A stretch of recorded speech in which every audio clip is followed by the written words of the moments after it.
So, lads, this is not a great look for the Indiana Fever organization. If you've got Caitlin Clark, the star of the Indiana Fever, she's going and seeing whatever about not seeing the Indiana Fever's doctors. Like, it is what it is with that. It is what it is. Like, I think a lot of players and teams get second opinions. But if you haven't seen here, Stephanie White says there's no update on Caitlin Clark or potential timeline. She met with another doctor, but White says she hasn't spoken with the trainers.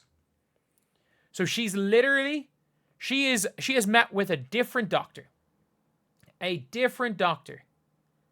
And she won't even give an update to the team. Not, oh yeah, you know, she's met with a different doctor and we're waiting on an update. She's waiting, or not even, well, that's basically it. They're waiting on, she's gone to a different doctor and they've heard nothing. So clearly they're like, the trainers have heard nothing. It was the trainers that were trying to get her right and she got injured again. So clearly, you know, those trainers, whatever their training team is, Caitlin Clark has lost faith in the training team. Like, this is Kawhi. This is Kawhi Leonard. This is Kawhi Leonard's situation. Where she's going for second opinions and not even telling the training team what's happening. This is Kawhi Leonard. Kawhi-esque. This is absolutely Kawhi-esque. And by the way, this isn't like a Caitlin Clark has, like, she hates the Indiana Fever or anything. But she has clearly lost trust in the Fever. There is no trust there between Caitlin. 3 to 4 weeks to be sure she doesn't get injured again, but to be 100% sure she needs 2 months. We're not doctors. We have no idea. Kawhi distant and disconnected from Spurs due to disagreements about his rehab. That's almost what it seems like. Doesn't mean it's good or bad, but why aren't you talking to your staff? Scroll up to Kawhi Leonard. She's pulling a Kawhi Leonard. Like, she is pulling a Kawhi Leonard.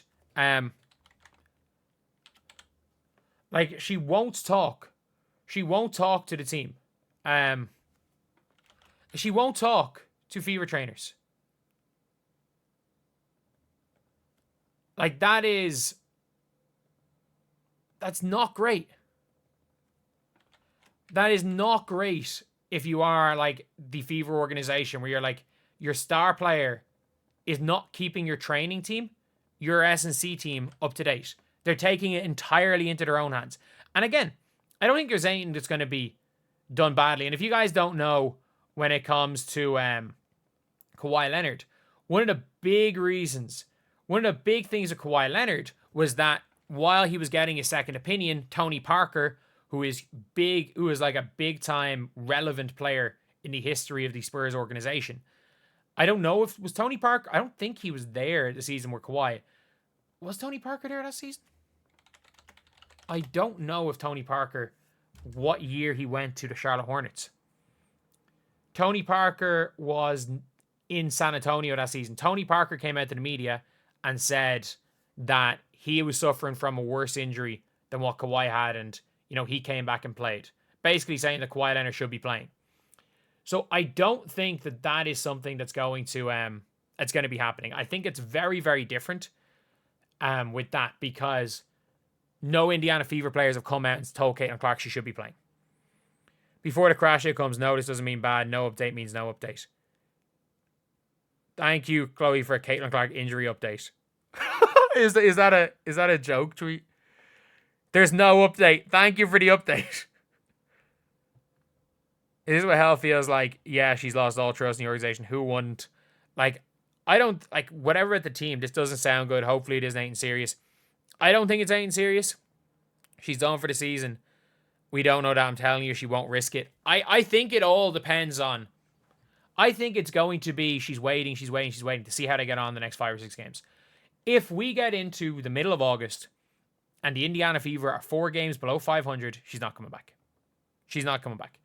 If there's no chance of the Indiana Fever getting out of that 7-8 seed slot, like if it turns out that, let's say, the Aces go on a win streak and the Mystics are still solid and they're 4 games off the 8th seed, or the Valkyries are struggling and they're fighting for the 8th seed, and the New York Liberty start going on a run with Emma Messiman and the Lynx, they're not beating either of those teams, And Caitlin's just like, why am I going to come back and risk this again when there's a good chance we're not gonna make the playoffs?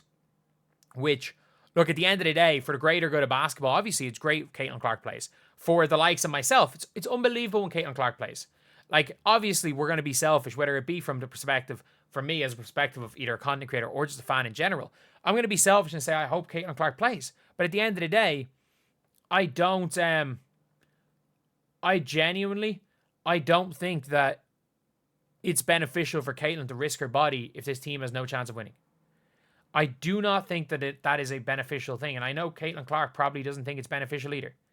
Like, they're coming out and, like, is she being used as a show horse?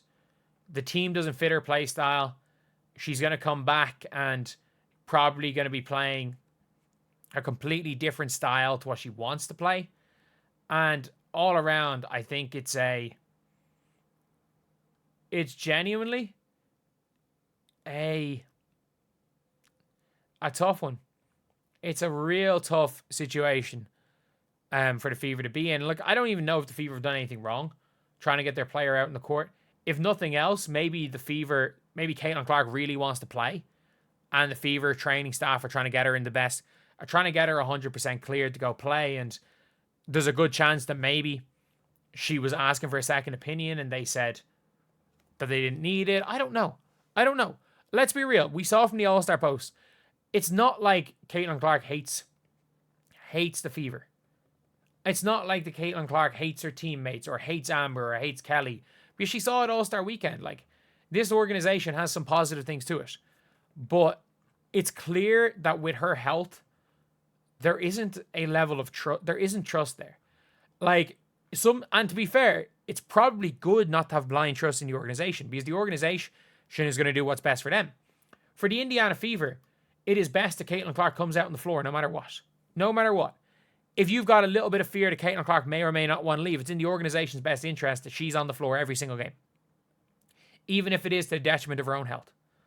So at the end of the day, look, she's got to take things into her own hand, and I think that's what she's doing. I think that's what she's doing with this. And I know a lot of people are going to be like, oh, it's like, she's going to leave. I don't think she's guaranteed to leave. If nothing else, Caitlin Clark being the team being okay with Caitlin taking her rehab into her own hands and not getting in the way like the Spurs did might strengthen the relationship between Caitlin Clark and the organization as a whole. But right now it's clear whether or not she trusts the organization. She doesn't trust the training team. That's for sure. That's for absolutely for sure. But anyway, yeah, that is a video. Let me know what you guys think. And as always, thank you guys for watching. Please like, comment, and subscribe.